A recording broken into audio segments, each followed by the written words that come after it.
Hi, I'm Ray Boeville, and this is the Boeville and Newtown Railroad, or model railroad.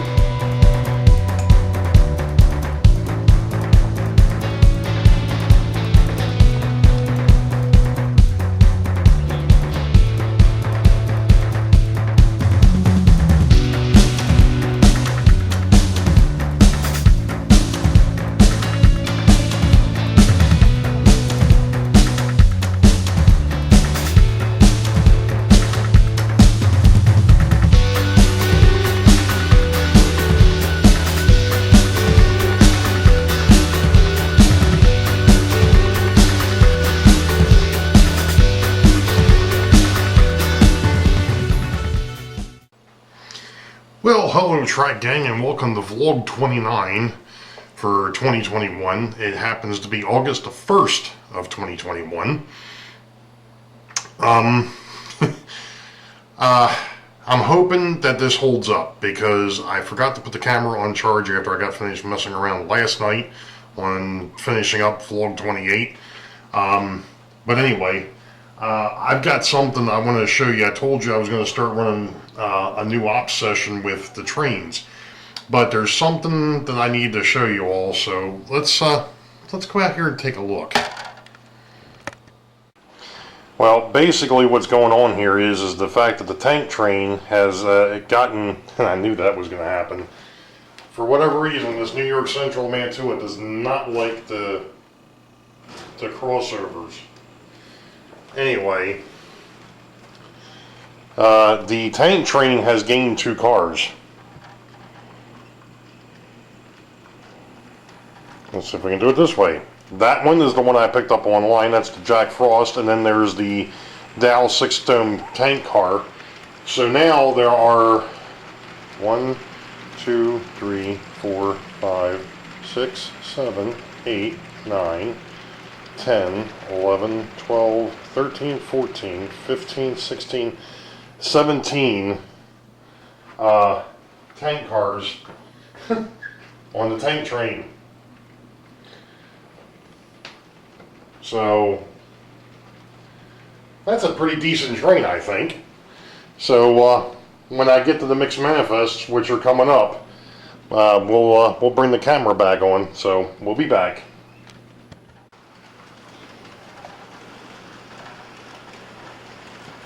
Alright, so we got the first of 2 mixed manifests coming through. This is the northbound. And of course you might see a couple new cars on this one. Namely that Chicago and the model railroader. And the southbound is coming around the corner at Newton's farm. And it's being pulled by the RF-16, the Delaware and Hudson.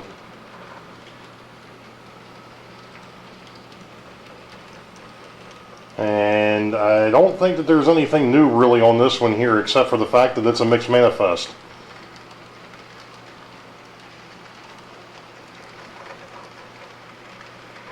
And I'm kind of liking this. The way I'm doing this at the moment, just to give everybody an idea, as I just had an uncouple. I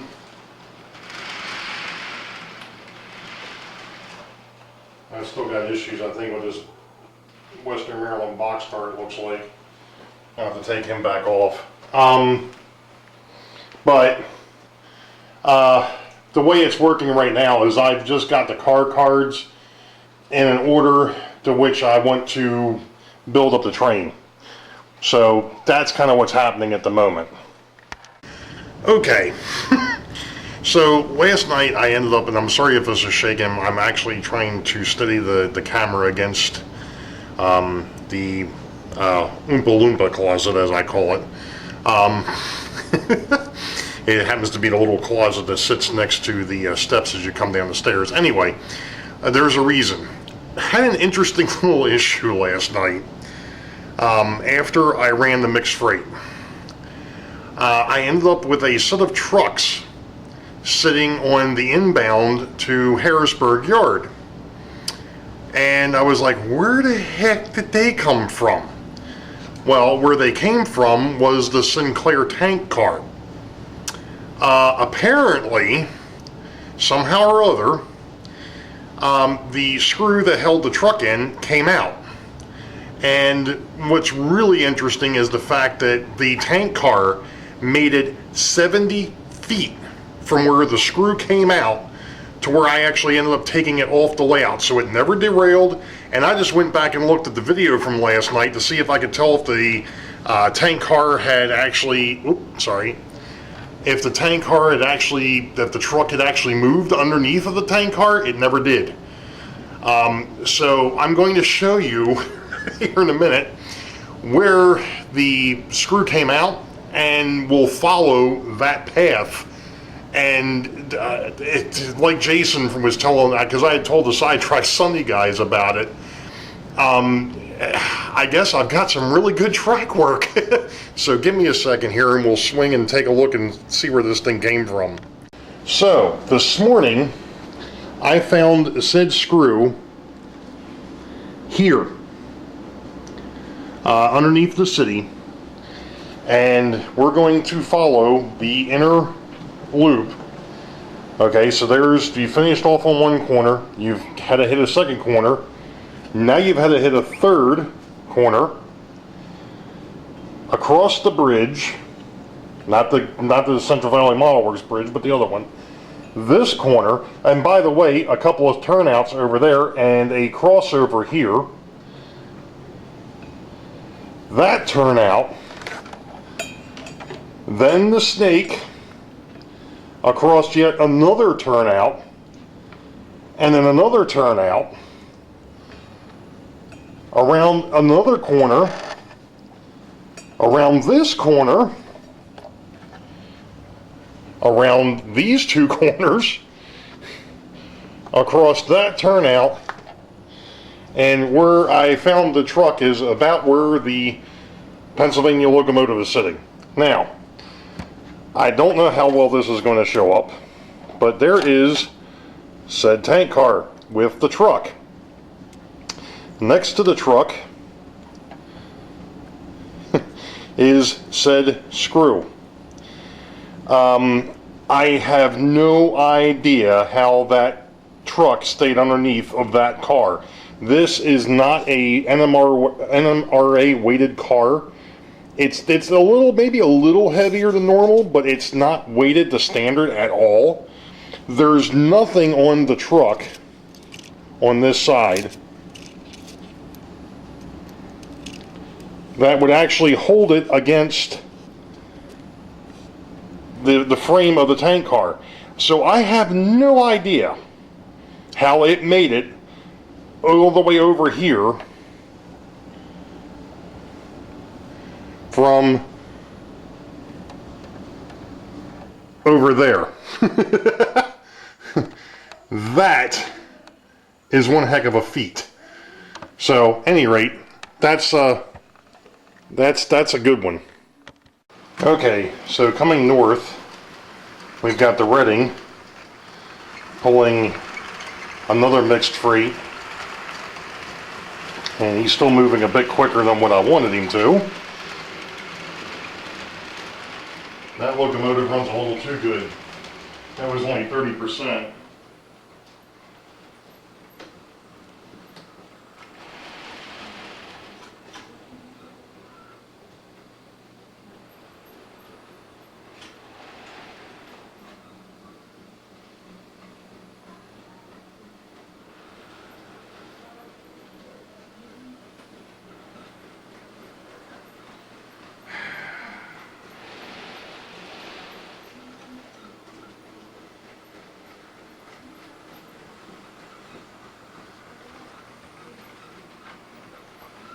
I don't know why.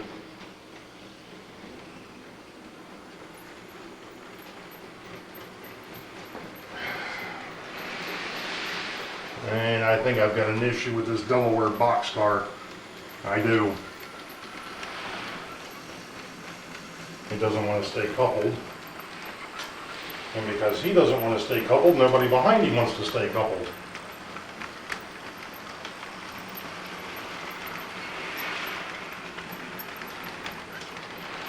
I'm going to have to pull him out.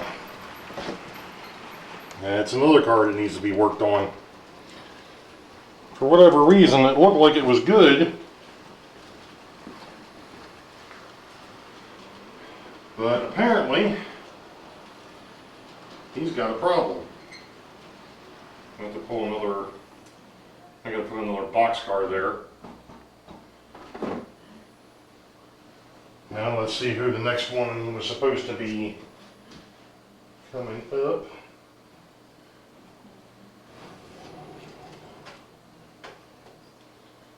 And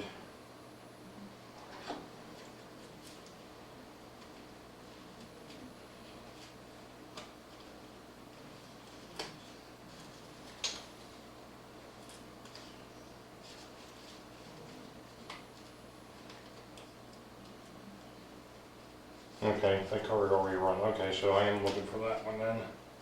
I just happened to think I wanted to run another one of those special cars, but I realized, or just realized, that it had already been on the layout. It had already gone from south to north. And that was the Chicago car, so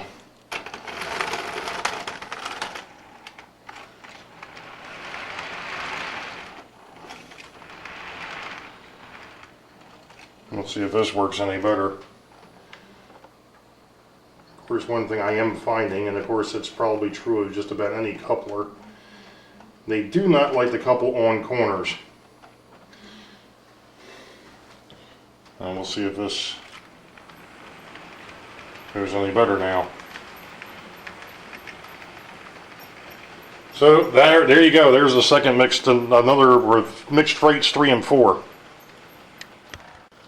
I can tell you that there is a car on this train that makes it extremely long. So we've got the Chesapeake and Ohio pulling the northbound mixed freight. And of course you saw that the auto rack was on there. I've got that 50-foot covered hopper, and I don't know what's up with this caboose. This is starting to make me mad. It derailed underneath the city, and now it just derailed again.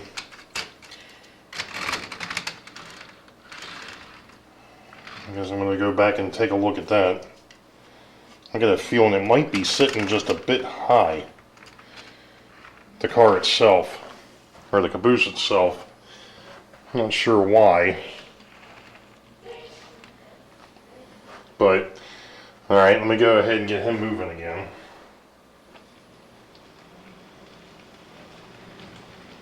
Yeah, and I can tell it's not sitting right for some reason. And it looks like it is sitting a little hot. Okay. Well, at least I know what the issue is now. I'll have to put that in the box of shame. And the box of shame is starting to get a little bit bigger.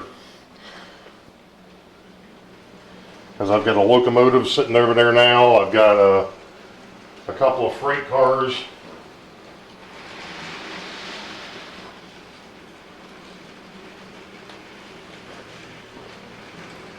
And this is going to be another one of these interesting trains. This one here is being pulled by the nickel plate. And it's the southbound mixed freight.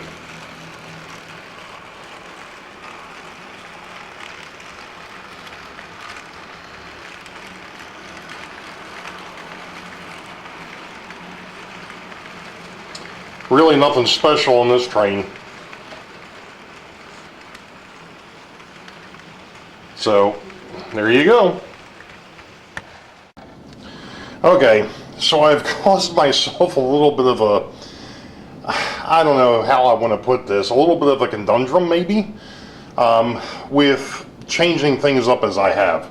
And that's the fact that the local train is now a lot longer than what it used to be, because I don't have that filler train going from Richmond to Harrisburg anymore, or Richmond to Boeville, back to Richmond, or Richmond to Boeville to Harrisburg. So this is the local, and as you can see, this thing has got 12 cars on it, because it not only has to, and I don't know why it, some of these couplers some of these KDs are just not functioning right, and I have no idea why.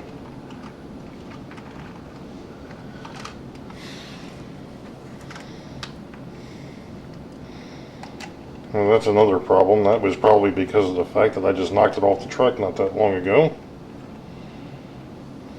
But that wheel set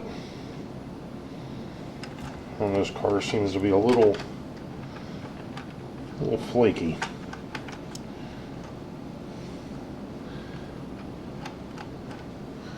Might have to call up the maintenance away crew again.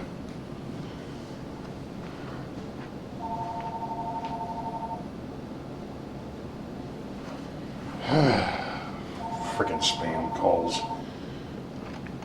Anyway, so now the local not only has to switch RBC distribution and Atlantic copper and brass on this end, it's also going to take cars that are going to go to Wykert Hill. It's going to take those to Boeville, because there's actually cars in Boeville that will actually come back north on the northbound local to actually switch that out. So that's how that's playing out. And what I'm actually doing for the moment, until I really figure out what my waybill cycle is going to look like, I'm actually just doing a rotating car card system. And what I mean by that is the newest cars into the storage yards go to the back of their respective area. In other words, now in the hidden yard, the storage area, those car card holders are now broken out by the different types of cars. The transition cars, the ones that have horn hooks and KDs on, you know, they're the dual coupler, those have their own spot. And then 50-foot box cars, normal 40-foot box cars, the normal short hoppers, the 30-tonners, the gondolas, flat cars, what have you, have all got their own slots in either the northbound or the southbound yard. And when I get done here, I'll show you exactly what I'm talking about. So give me a minute. Let me go ahead and get this switched and I'll show you. Alright, hopefully this is going to show up on camera because I'm not looking at it, but we've got the Southern bringing the train in. The southbound local freight.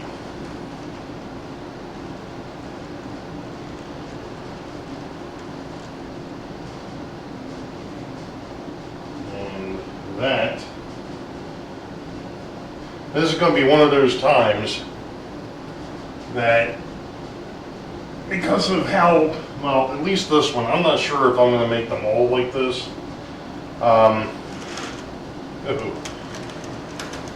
Okay. This thing here's got a little bit of juice to it. Certainly don't want to be using this thing in the yard, it goes too fast.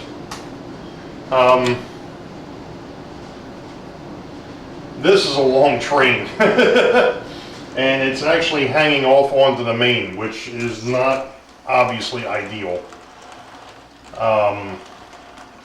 But what I was getting ready to say is this would be one of those times where, you know, obviously the dispatcher and the tower man would know.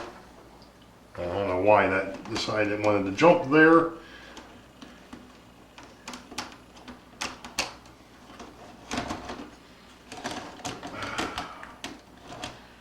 Everything works until you have somebody watching.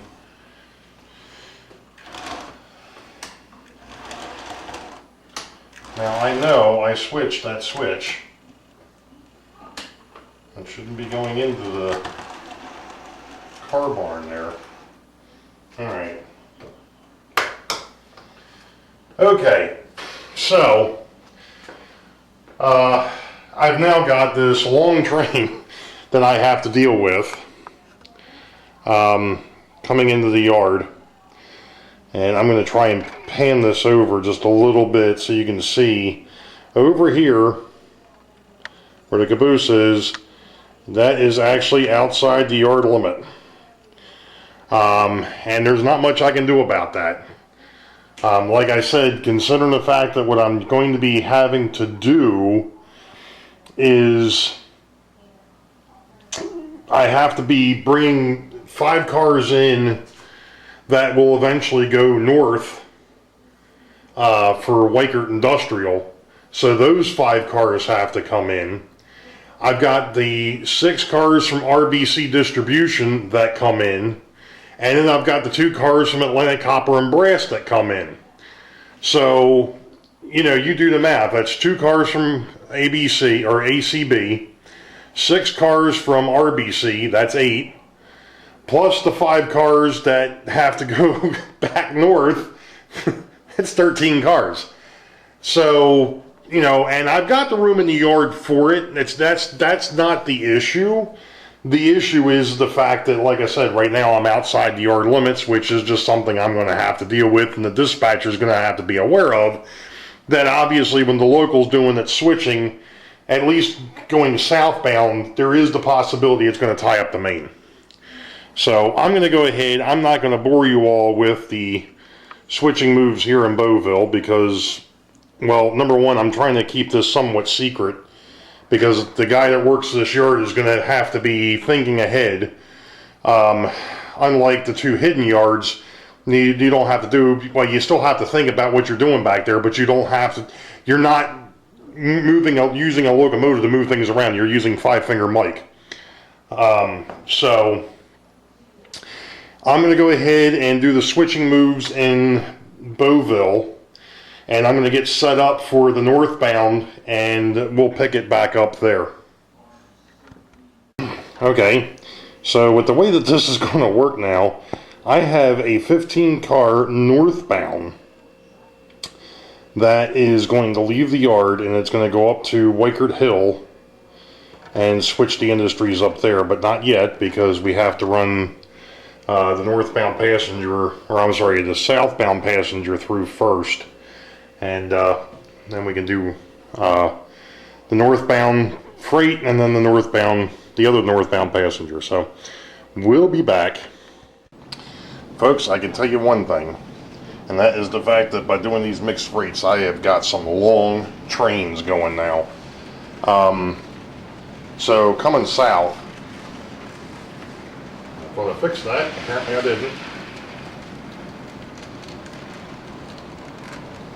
We'll look at that dairyman's car. In fact, I can see I'm going to have to work on that. Alright, so you got the chassis system pulling the southbound mixed. And here in a minute, again, I have to take a look at that dairyman's car. It's not happy for some reason, that one coupler. Anyway, going north, you got the New England, Berkshire, and Western pulling the northbound mixed. And of course, it decides it wants to uncouple.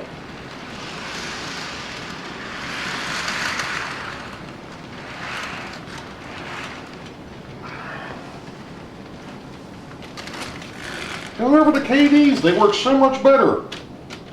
Never had so many freaking uncouplings when I had the horn hooks. I don't understand this.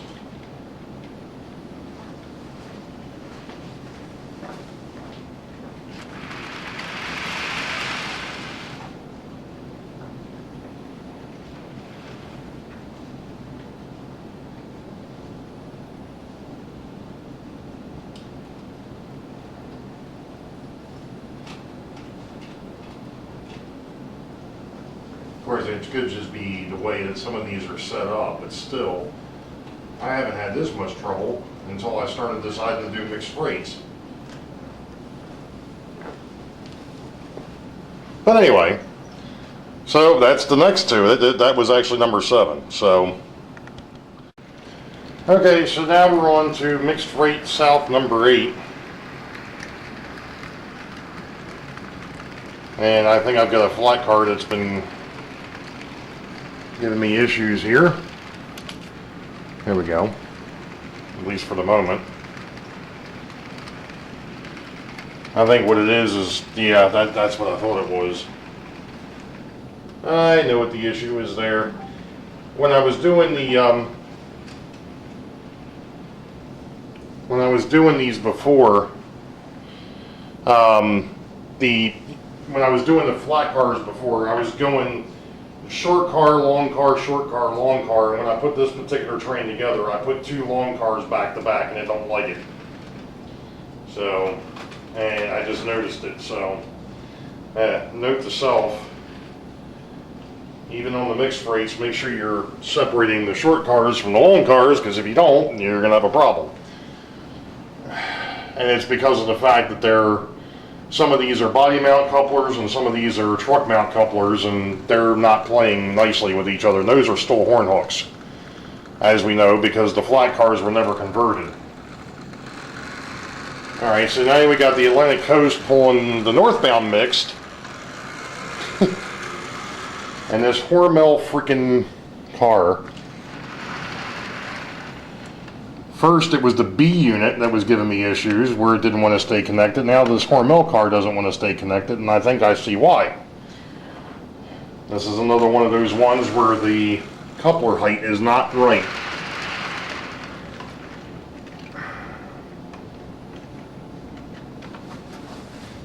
Actually, they're low. I see it now. Okay. Now, I think that's what I'm finding. Some of these cars are pretty close, or right on. Others, not so much. And this is another one that's not going to work.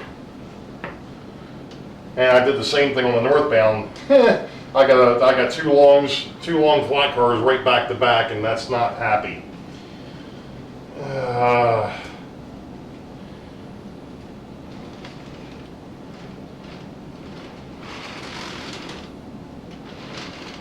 Especially when you're dealing with a 16-wheel flat car.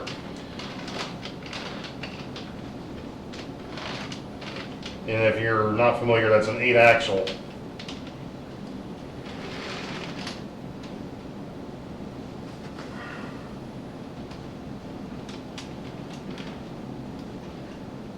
Alright, let's see if we can get the northbound to finish its run. Alright, on to the next. Okay, so we've got run number 9, which is the through freights, or the unit trains, I should say. And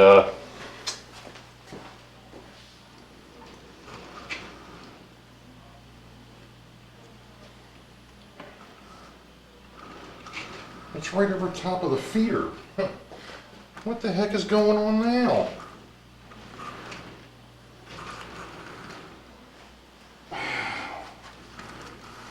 Well, apparently my RF-16 now has some sort of an issue. It was running just fine a minute ago.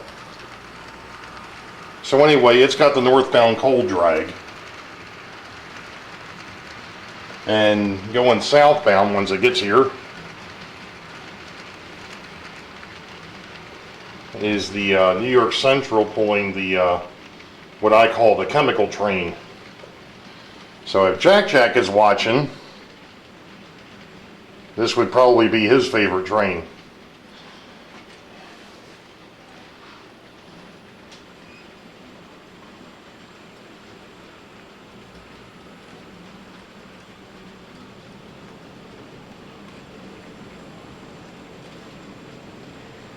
And it's coming into, it's coming in now.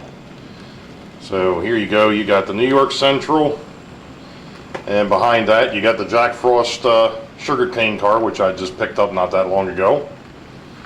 The Dow Chemical car, Penn Salt, Deep Rock, Ethel Corporation, Chicago Great Western. I think the next one's City Oil, then Sunshine, Gulf, Texaco. The first of 2 DuPont cars, the Publicker car, the second DuPont car, a second Texaco car, the Hooker car, and then Sinclair and the Engelhard, and there should be a caboose. But somehow or other, the caboose got left behind.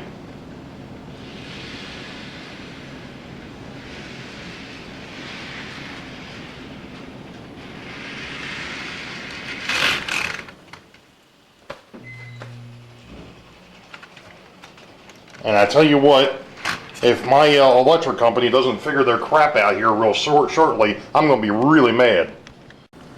Okay, so the next northbound, which I believe we're up to number 10, is another mixed, as we decide we're going to creep through the junction here. This train's a little heavy. I get it. But it's another, as you can tell, it's another mixed. And this is northbound number 10. And we're going to bring the southbound number 10 into the picture here in a minute. Hopefully. I did find one issue with the northbound one. I got that straight.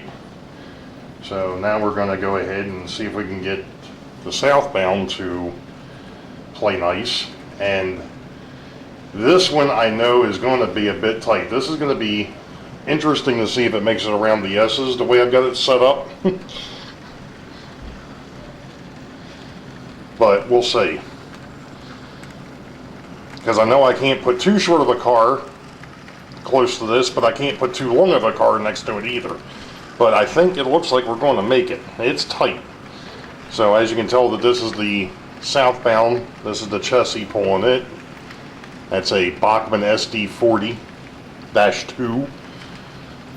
Pulling the southbound freight, number 10. So we'll be back. Okay. So we've now got northbound number 11. Another mixed. And I don't think there's anything really, well, the Eastwood car would be new, or at least for running on the railroad. I've had that car for a long time. And then on the southbound side, of course, that was being pulled by the nickel plate. On the southbound side, we've got the Reading, and he's pulling the number 11 South mixed. And I must say, for the most part, I mean, outside of the couple of the issues that I've come across, and that's namely because originally when I was putting these couplers on, the Cadies, I wasn't using a height gauge, I was actually gauging them against each other. And in some cases, the couplers are a little high or a little low, and that's what's caused me some issues, and I just noticed that I've got another one that's going to cause me a problem here in a bit. That Baltimore and Ohio car, but it is what it is, and I'm going to be going back and rechecking a bunch of this stuff, so we'll see. Alright, so we've got the last two trains on the schedule. This is 12 North and 12 South, and for whatever stupid reason, here we go, 6611's been giving me problems, and I don't know why. So this is the last mixed freight going north.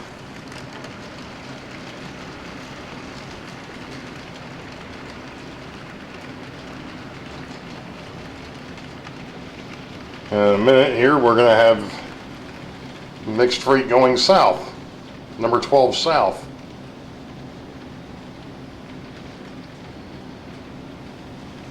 And then the next thing will be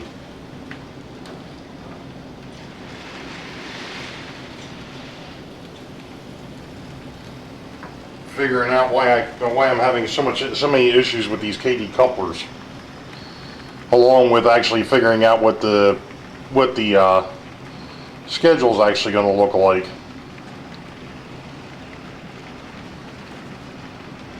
And it just decoupled again, the northbound. Alright, well, that's going to end this. You know, I've got to go ahead and still do a couple things, but we'll be back. Alright, folks, so finished up an op session, found some issues. I've got a box sitting on the north end of stuff that I have to go through, which is fine because I've got some new stuff that I have to fix, or that I have to make some car cards for and figure out what rotations are going to be. So that's going to be part of the next vlog. The repairs and actually going through what the rotation is going to be, because one of the things that I have to do now, or that I want to do, is I want to take up all the rolling stock again. I want to double check against the KD gauge, making sure that the cars that are KD'd are indeed at the correct height. That's issue one. Issue two is I'm going to take all the car cards, I'm going to take them over to the computer desk, I'm going to go through them and make sure that I have where everything is right now, so that I can figure out, like I said, what the rotation is going to be, because I haven't started playing with waybills yet, and the more I've thought about it, I could probably do them, but they're going to be somewhat difficult to start off with. So I think what I'm going to do for the time being is I'm going to stick with just doing what I call a car card rotation. The cars that come into the yard go to the back, the cars that are going out are in the front, and that's how it's going to continue to rotate.